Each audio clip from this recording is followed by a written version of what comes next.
ಪಡುಬಿದ್ರೆ ಬಳಿ ಸಮುದ್ರದಲ್ಲಿ ಟಗ್ ದುರಂತ ನಡೆದು 17 ದಿನಗಳಾದರೂ ಅದನ್ನು ತೆರವು ಮಾಡುವ ಬಗ್ಗೆ ಸರ್ಕಾರ ನಿರ್ಲಕ್ಷ್ಯವೇ ತೋರಿದಂತಾಗಿದೆ ಎಂದು ಮಾಜಿ ಸಚಿವ ವಿನಯ್ ಕುಮಾರ್ ಸೊರಕೆ ಹೇಳಿದ್ದಾರೆ.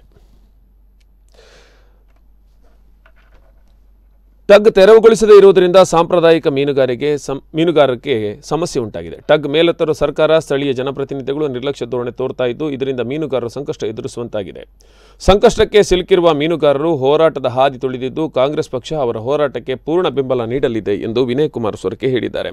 ತೌಕ್ತೆ ಚಂಡಮಾರುತದ ಸಂದರ್ಭದಲ್ಲಿ ಮಂಗಳೂರು ಬಂದರಿನಿಂದ ಹೊರಭಾಗದಲ್ಲಿ ಲಂಗರು ಹಾಕಿರುವಂತಹ 2 ಟಗ್ಗಳು ಅಲ್ಲಿಂದ ಸಂಪರ್ಕವನ್ನು ಕಳೆದುಕೊಂಡು ಬರ್ತವೆ.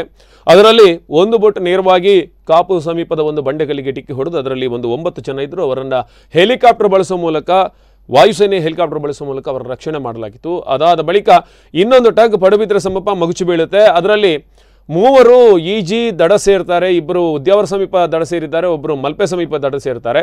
ಅದರಲ್ಲಿ ಇನ್ನೂ 2 ಮೃತದೇಹ ಪತ್ತೆಯಾಗಿತ್ತು ಮತ್ತು 3 ಮೃತದೇಹಗಳು ಬಾಕಿ ಇತ್ತು. ಮೊನ್ನೆ ಟಗ್ ಸಮೀಪ ಎಳಿತಾ ಇದ್ದ ಹಾಗೆ ಅಲ್ಲೊಂದು ದುರ್ನಾತ ಏನು ಬೀರ್ತಾ ಇದೆ. ಈ ಸಂದರ್ಭದಲ್ಲಿ ಟಗ್ಗನ್ನು ತೆರವುಗೊಳಿಸುವಂತಹ ಕಾರ್ಯಕ್ರಮದಲ್ಲಿ ಬಂದವರು ಮತ್ತೆ ಮುಂದಕ್ಕೆ ಹೋಗಿ ಟಗ್ನ ಅಡಿಭಾಗದಲ್ಲಿದ್ದಂಥ ಒಂದು ಶವವನ್ನು ಮೇಲೆತ್ತಾರೆ. ಇನ್ನು 2 ಶವ ಇನ್ನು ಬಾಕಿ ಇದೆ. ಯಾಕೆಂದರೆ ಅವರು ಏನಾಗಿದ್ದಾರೆ ಅನ್ನೋದು ಗೊತ್ತಿಲ್ಲ. ಬಹುಶಃ ಅವರ ಶವ ಅದರ ಎಡೆಯಲ್ಲೇ ಸಿಲುಕಿರ್ಬೋದು ಅನ್ನುವಂಥ ಶಂಕೆಯನ್ನು ವ್ಯಕ್ತಪಡಿಸ್ತಾರೆ. ಅಥವಾ ಅವರು ಬದುಕಿದ್ರೆ ಇಷ್ಟೊತ್ತಿಗೆ ಅವ್ರು ಈಗಾಗಲೇ ದಡ ಸೇರಬೇಕಿತ್ತು, ಅಥವಾ ಅವರು ಏನಾದರೂ ಅನಾಹುತ ಆಗಿದ್ದರೆ ಅದರ ಬಗ್ಗೆ ಕುರುಹಾದರೂ ಸಿಕ್ಕಬೇಕಿತ್ತು. ಈ ಬಗ್ಗೆ ಸಾಕಷ್ಟು ಪ್ರಯತ್ನಗಳು ನಡೆದಿತ್ತು. ಮಂಗಳೂರಿನ ಒಂದು ಕಂಪನಿಗೆ ಇದನ್ನು ತೆರವುಗೊಳಿಸುವಂತಹ ಕಾರ್ಯಕ್ಕೆ ಒಪ್ಪಂದ ಮಾಡಿಕೊಳ್ಳಲಾಗಿತ್ತು. ಅವರು ಸಾಕಷ್ಟು ಶ್ರಮ ವಹಿಸಿದ್ರು, ಆದರೂ ಕೂಡ ಇದನ್ನು ತೆರವುಗೊಳಿಸುವುದಕ್ಕೆ ಸಾಧ್ಯವಾಗಿರಲಿಲ್ಲ.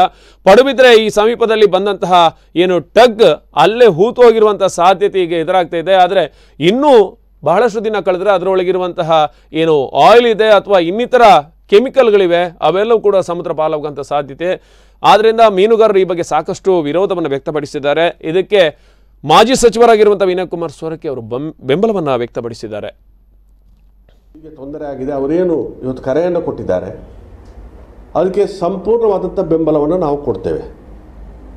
ಇವತ್ತು ಇದರಿಂದ ಯಾವ ರೀತಿ ಅನಾಹುತ ಆಗಿದೆ ಅದನ್ನು ಆದಷ್ಟು ಶೀಘ್ರವಾಗಿ ಅಲ್ಲಿಗೆ ಜಿಲ್ಲಾಧಿಕಾರಿಗಳು ಭೇಟಿ ಮಾಡಿದರು, ಆರ್ ಅಶೋಕರು ಅವರು ಭೇಟಿ ಮಾಡಿದರು, ಶಾಸಕರು ಭೇಟಿ ಮಾಡಿದರು, ಲೋಕಸಭಾ ಸದಸ್ಯರು ಭೇಟಿ ಮಾಡಿದರು. ಆದರೂ ಕೂಡ ಯಾವುದೇ ರೀತಿಯ ಪರಿಹಾರ 17 ದಿವಸದಲ್ಲಿ ಕೂಡ ಕಾಣಲಿಲ್ಲ.